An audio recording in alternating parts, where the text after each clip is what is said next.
everyone, and welcome to the Week 9 review, Week 10 preview. As always, I'm joined by Joel Gibson, the reigning champ, a.k.a. Mr. Lucky himself, Joel Gibson. How are we feeling, Joel? We're feeling fucking awesome. Let me tell you, this champ walked into Brandon's house and took his lunch money. 7-3-1. No one would have predicted this in the draft. It's gotta fucking hurt. We took the wind out of his sails. We took the electricity, or maybe the gasoline, out of the buzzsaw. We fucking conquered. It's great. I love it. Harden cannot harm me. My guy loves me even now. He helped me win all those championships, and he helped me take down the champ once again. It's gotta hurt for Brandon, but you gotta love it for your reigning champ. Congratulations to Joel Gibson. We'll get right into it. He does beat me 7-3-1. I'm almost a little convinced that Harden is this immovable object against Joel Gibson. Last year in the playoffs when I played Joel Gibson, do you know who didn't play? James Harden. Do you know who didn't play this week? James Harden. Joel, do you know who also didn't play this week? Barton twice, Bamba 3 times, Booker 4 times, Butler 4 times, Mobley 3 times, Maxey 2 times, Portis 2 times, and 7 additional DNPs for 32 games not played for Mr. Modest this week. I will not shy away from it. I lost, but this entire week, despite the injuries, I made it competitive, and that's what should bring fear to everyone in this league. It doesn't matter. I am going to be competitive every single week. You will not get an easy win against Mr. Modest. I do not care. Booker's back this week. Butler's going to be back next week. I'm confident. We need to get this COVID shit figured out. I did lose. Joel moves to 5-4 over 500. I moved to 6-3. It is a bummer because getting right into our next matchup, Kyle loses to Adam. Kyle, the undefeated team, the second coming of Jesus, all of a sudden is now beatable. 8-1 for Kyle. Adam, 3-6. Now, Kyle also had a lot of missed games played. I had a lot of missed games played because of COVID. Kyle, on the other hand, AD is out for 4 weeks. This is a big deal. This is a bigger deal than me losing 1 game because I can't field players because of COVID. Kyle is the top seed. This is a kink in the armor, I will say that. Adam showing some life, feeling like he wants to maybe get into the playoffs, takes down the 8-0 Kyle. Really, it's just spectacular stuff. I'm so happy to see Kyle go down. And, as AD goes, so does Kyle. But, it's really interesting for Kyle now. Does he drop John Wall, who has just been looking spectacular this year? Or does he hold on to homeboy and just hope this thing works out? But Joel, he's been bragging all about Cole Anthony and Dinwiddie, who he drafted at spectacular levels. Dude, how expensive is Dinwiddie? Expensive. More expensive. Like $26 or something. It's a lot. It's a lot for sure. Man, if he had a different piece in that spot, his team would be way more scary. Yeah, for sure. I agree. Congratulations to Adam for upsetting the Beast. Adam did one thing that I know I couldn't do personally so far this year, and that's beat Kyle. So I do want to say congrats to Adam. He's starting to get a little healthy. We don't know what's going to happen with these COVID games out until they change the protocol. So at this point, it's all up in the air. we have no idea what's going to happen, but Adam on the right track, getting his third win, maybe trying to sneak into those playoffs. We'll see how it goes. The next matchup is CJ beating Matt. Now, CJ has beat Matt. CJ has beat Joel Gibson. CJ has beat Mr. Modest. He has beat all the core friends there. Steven, I can't remember which of them won their matchup so far, and I do apologize for that. I should have looked that up. But CJ is beating up on everybody from the, what do I want to say? The Bradford crew, if you will. If you're from the Bradford foursome, CJ has been cleaning up this year.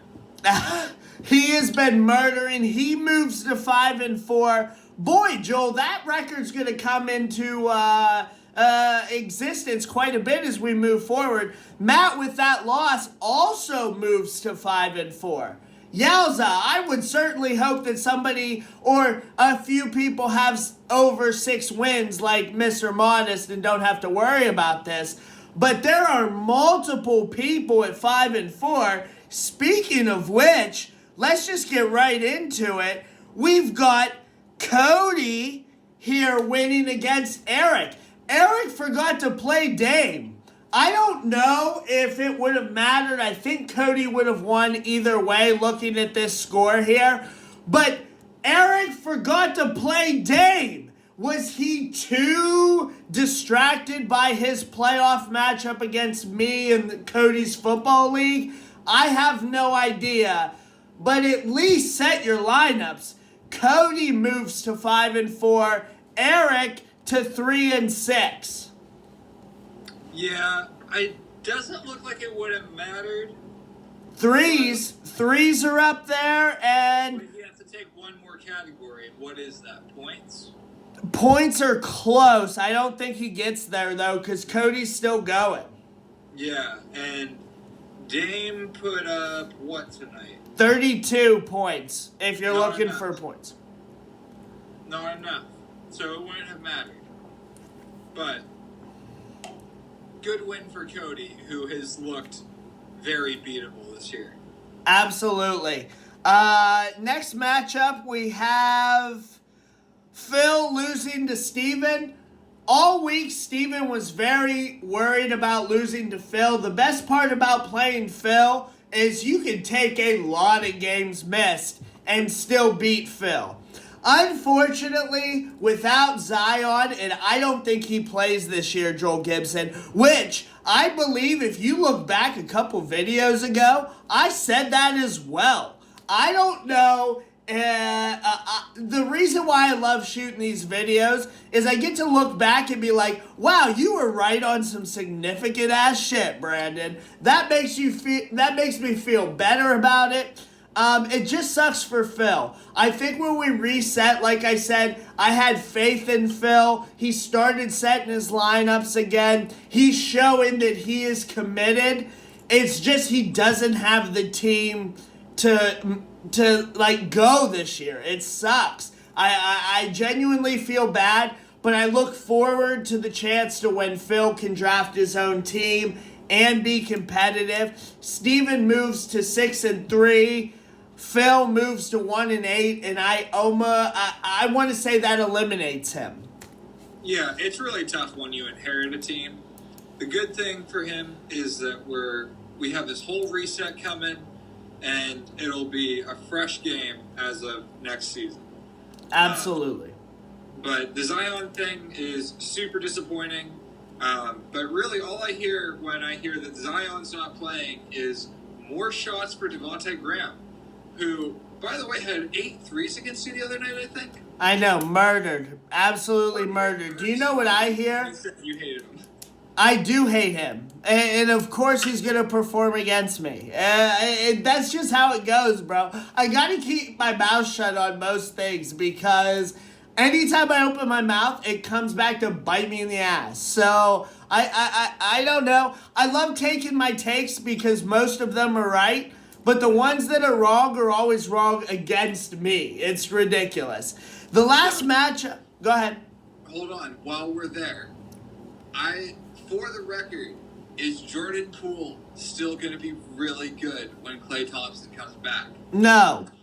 Yes, he is. No, he's not. As I've told you for weeks and weeks, he is not there. He is not there. Klay is going to come back, and it's just going to limit him enough. He's just going to be a very average player, Poole. I could drop him. I could add him. I could add players like him anytime I want.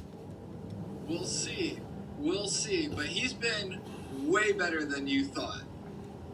I mean, yeah, I thought he was going to be good until Klay got back. Like, our argument was when Klay came back. I didn't give a shit about how he was before that. He's going to continue being good. You watch. Okay. Anyways, go on. All right, you hope so. Last matchup is Doug beating Neiman. This one's a real problem for Neiman. He had a birthday recently. Our hearts, of course, go out to his family and anybody affected by those wacky-ass tornadoes. Incredible in December. Those things were nuts. So Neiman, I hope everything's going okay. But in this situation, Doug wins at Neiman. A huge win for Doug, in my opinion. Absolutely huge win, 6-5. Doug might actually get his Bulls back next week, and that's going to be extremely helpful. But he moves to 5-4. Shocker, very similar. Neiman moves to 2-7. Youch. Yowza. Yeah, Neiman, I think he won unexpectedly last week. He really needed another one this week. But this is really good for Doug because his team is very solid and he doesn't want to fall too far behind in the seeding. Right, absolutely. That being said, the East took care of business this week. They won 4-2. It brings the West lead 15-9. It is possible that the East can catch up. I just wanted to point that out with a couple weeks left here. A lot closer than I thought it was going to be, and teams are winning that I didn't think were going to win. So the East are going to be a lot closer than I thought. Wow. I just realized This is matchup 9. Next week is matchup 10, and there's only 16 matchups in the regular season. Correct, yeah. We are right there. There are only 7 matchups left, and it's playoffs. We are right back to playoffs. I can't believe how fast this season's going. With that being said, I'm going to get right into my rankings. I have some explanation, so I might be a little long-winded here. Please forgive me. Phil is at the bottom. Bummer, 1-8. I don't think there's anything really to say there. Neiman at 2-7. A surprise number 11 by Neiman's name. Number 10 is Adam. Adam, huge win against Kyle. However, Eric beat Adam, so Eric is the number 10, just on the cusp of those playoffs. Now, the next 5 positions are an absolute wash, essentially. Cody, Joel, CJ, Doug, and Matt all have a record of 5-4. All have basically beaten each other in one similarity or another. Now, this is where I put them at least right now. Cody is at number 8. Cody next week plays Kyle, which is tough. Number 1 team in the league. He also has losses to CJ, Matt. Cody has beaten Joel in a tie. However, because he's playing Kyle, I have to put him at that 8 spot. He's more likely to lose. Next at 7 is Joel Gibson. Joel has lost to Matt. He's lost to Doug. He's lost to CJ. I can't put him any higher. His team's performing well. He did get a soft Mr. Modest win this week. That being said, he still got the win. He moves to number 7. He's in the playoffs. And right now, Joel Gibson plays Mr. Modest week 1 of the playoffs. Let's fucking do it, Joel Gibson. I'm ready to go. I'm ready. Harden wants it. I'm ready to go, Joel Gibson. I want it again. There's no way. There's no fucking way. I'm tired of it. All right, next, we've got CJ. Now, CJ just beat Matt. The issue is Matt has beat Doug. Matt has, hold on. Yeah, and Matt plays me, who's very injured. So, putting CJ here, CJ's beaten me, CJ's beaten Matt as well. I do apologize to CJ. This was such a rough spot for me this week. But because Matt technically plays me and I play him, it's really tough for me to like equal out what's going on. So I do apologize. CJ's probably the one that got fucked the most in these ratings. Doug is next at number 5. Doug has a win over Joel. He lost to Matt. Matt's number 4. Like I said, these 5-4s are extremely difficult. So you could switch all 5 of them up, and I wouldn't give you too much of an argument. But like I said, Matt at number 4. CJ, I apologize. That's all I can say on those. Steven is at number 3. He's at 6-3. I have the tiebreaker with Steven. I'm at number 2. That's the only reason why I'm at number 2. After losing to Joel and as injured as I am, I wanted to put myself lower, but I couldn't because I had the tiebreaker with Steven. So I remain at number 2. Kyle at number 1 at 8-1. No undefeated seasons again. Kyle remains at number 1. It's funny because going back to these 5 and 4s, like Cody beat CJ. So if you wanted to make an argument, you can move Cody over CJ. CJ can't go any higher because technically Matt and I play. It's one of those situations where you could switch one particular team and then you have to reorganize all 5 of those teams. So that's kind of what I came up with. Joel, any comments on those? I'm going to keep rising up them ranks. That's about all I got for you. All right. Going into week 10, this is interesting. All these COVID games, we've got games out already between the Cavs and the Nets. Are those the 2 that we already have out for Tuesday? I think so. Hold on. I'm just going to look at it here. Oh, they're not even showing those games. I'm almost certain it's the Cavs. Anyway, we're not going to spend too much time on it. There are some postponed games already, so just keep that in mind this week. Cycling could be huge. It's time to drop those players that haven't played yet, fellas. I dropped Fultz in an effort to beat Joel. You're just going to have to use those 2 IR spots. If players aren't playing or haven't played yet, time to drop them, bro. With that in mind, we'll start with the champs matchup. It's Eric at Joel. Eric is 3-6.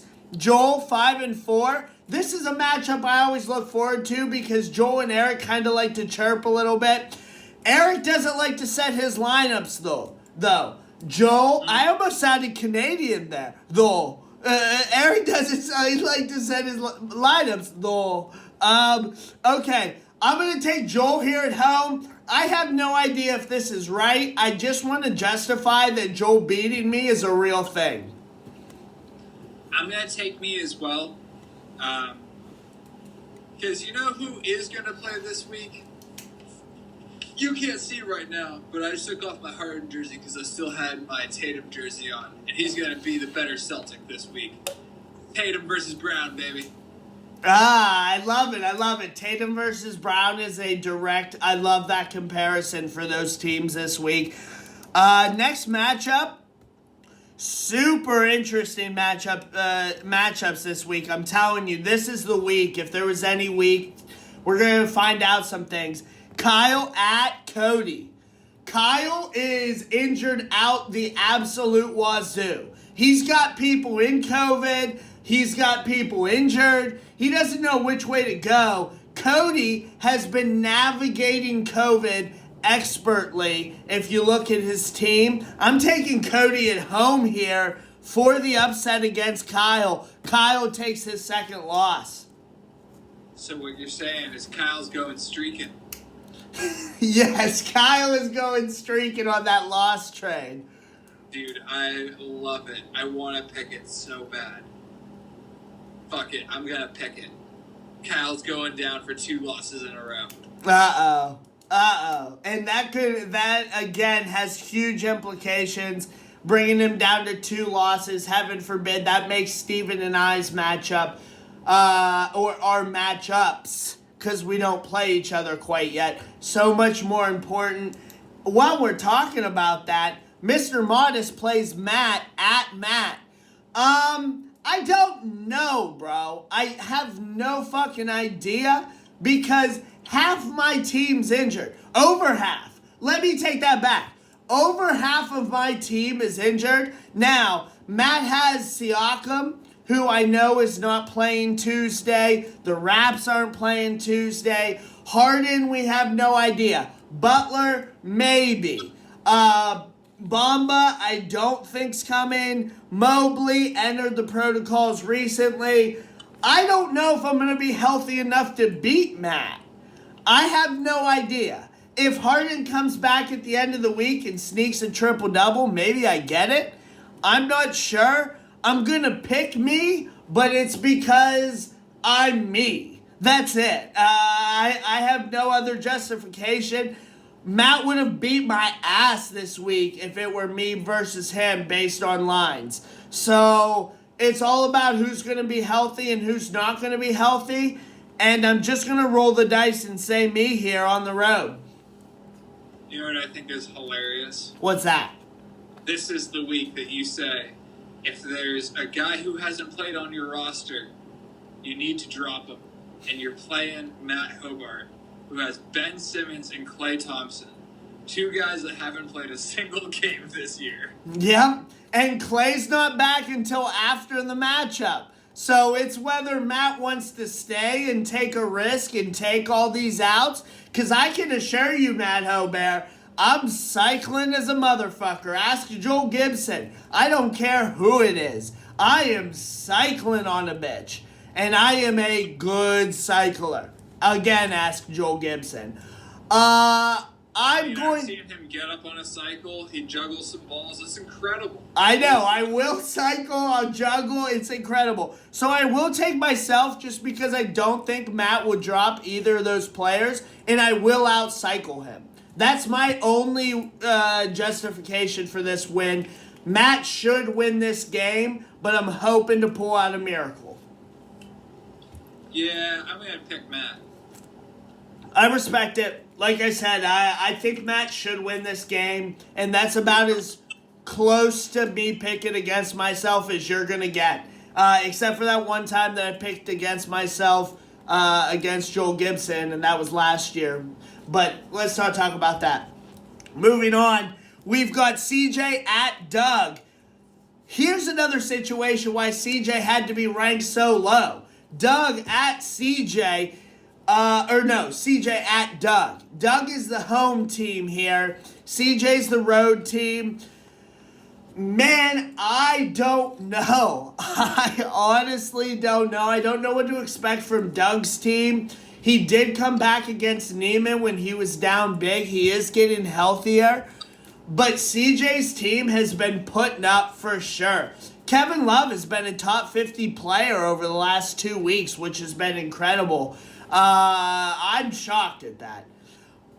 But yeah, no one saw that coming. I am going to take Doug at home here. CJ has the triple-double risk, but I think Doug gets healthy at the right time. And as long as... And again, all of these picks, we have no idea what's going to go on with COVID. We have no idea who's sitting when. All we can do is just look at who's done what and try to guess. I'm picking Doug at home, mainly because he's the home team. It's really tough. It's close. It is right down the middle. Like I said, by no means is this a sure thing. I'm picking Doug only because he's home. Both teams 5-4. Yeah, and with it being the Christmas matchup, you would think Russell Westbrook and LeBron James are going to try to put up some big lines. With AD out as well. Yeah, that's huge. Okay, that's enough for me to pick CJ. All right. I don't blame you one bit. Like I said, these ones that we've been opposite on, it's like, it's 50-50. It's just going to depend on who gets what when. That's really what these games are coming down to. It's one of the most competitive seasons we've been a part of. I'm actually loving it, but I'm hating it at the same time because of how close everything is. Yeah, sometimes when we agree too much, I feel like it's too chipper, so I gotta disagree with you anyways. Next matchup is Steven at Adam. Adam is 3-6. Steven is 6-3. This is a big matchup for Steven. If I lose to Matt and Steven can beat Adam, Steven can move into the top 2. And also that's extremely important because we're all 3 in the same division. Steven, Kyle, myself. Now, I do want to point out that always remember the top team in the East gets the 2 seed. The top team in the West, or whichever has the better record, the conference winners get the 1-2. So we could finish Kyle, me, Steven, and it would be like Kyle, Doug, or Matt, or whoever is the number 1 seed in the East, me, Steven. So always remember that as we move forward. The East, I'm almost certain, hold on, let me check. All 5 teams except for CJ, so 4 of the 5 teams that are at 5-4 right now are in the East. That is a 4-way tie for the number 2 seed. Keep that in mind, everybody. That's really important, only because I don't want people thinking, oh, Steven, Kyle, me are higher in the power rankings. That doesn't mean anything when it comes to that 2 seed. That East, that top of the division, is the division that you guys are battling for, okay? So just keep that in mind. With that in mind, I'm going to take Steven away. I don't hate Adam here either. I don't hate it. Picking Adam. You're picking Adam. I am. Typical. Well, and Greek out. Tough. If Greek comes back halfway through the week, which I think he might be eligible right around that time, Trey is going to be out the whole week. So I don't hate that pick at all. I just don't know that Adam's bottom is as good as Steven's bottom. Now, Adam has been cycling like a fiend. We've been seeing you out there, Adam, on the wire. He's trying. He wants to get into the playoffs. So I hope that Steven, that matchup's going to be extremely close. I'm going to take Steven, like I said, mainly because he's the West. I would love for Adam to win based on record and how close Steven is. I'm just picking Steven. Last matchup is going to be the garbage bowl, essentially, for us. It is Neiman 2-7 at Phil. I think Neiman murders Phil. I don't know that there's much to say about this matchup. And I don't know that it matters. I don't know that Neiman can get into the playoffs at this point. Yeah. I think Neiman wins, but it might be too little too late. Yep. All right, with that being said, I'm looking through the scores as we're going through. There were a couple games still going. Everything is done now, though, so everything that we have reported is 100% correct. Accurate as fuck.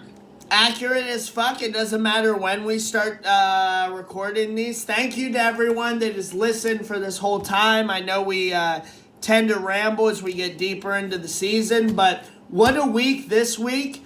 And I honestly think that week 10 is going to be, at least to this point, the best week of the season. So many matchups, so close of records, so much is going to be determined this week. Tiebreakers, things like that. I'm just excited. I've never been more encouraged by a loss than the loss that I've taken this week. The fact that I was able to compete with Joel with over 30 missed games makes me feel really good moving forward. Congratulations, Joel Gibson. That's the last thing I'll say as far as this week goes. Anything from you, sir? Yeah, I agree. This is going to be one of the best weeks of the season going forward. Just so many tied records. It's Christmas. It's all I wanted for Christmas outside of beating your motherfucking ass again. And I already got that. So, Merry Christmas, everyone. I can't wait to take down Eric's tiny ass. Merry Christmas, everyone, and we'll see you guys next week. Peace.